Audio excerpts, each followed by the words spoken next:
We can most easily see how the committee system contributes to the fragmentation of power in Congress by tracing the process of how a bill becomes law. However, we shall examine the process with a slightly different take. We will identify and count up the number of veto points in the legislative process. A veto point is any point in the process in which a bill can effectively be vetoed or killed. Everyone knows that the President has a formal veto power under the Constitution, but few people realize that there are many other actors in the legislative process that possess an informal veto power. Hopefully, by proceeding in this manner, we can illustrate why the legislative function of Congress is so problematic.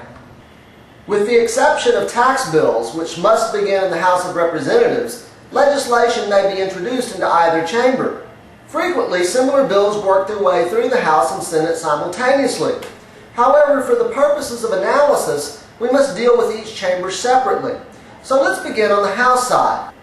A bill may be formally introduced into the chamber by any of its 435 members. Once the bill is cataloged and given a number by the clerk of the House, the first step is referral to the appropriate full standing committee. The full committee may take one of the following actions. 1. The committee can report the bill to the floor with a recommendation that it pass or fail, or with no recommendation at all. 2. The committee can amend the bill and report it to the floor with or without a recommendation. In the House of Representatives, amendments must be germane or substantively relevant to the subject matter of the original bill. 3. The full committee can refer the bill to the appropriate subcommittee. This is a likely scenario for most legislation. 4. The committee can hold hearings on the bill, presumably to gather information about the potential effects of the bill. And 5. The committee can pigeonhole or table the bill. When the committee tables a bill, it does so under the guise of postponing its consideration until a later time.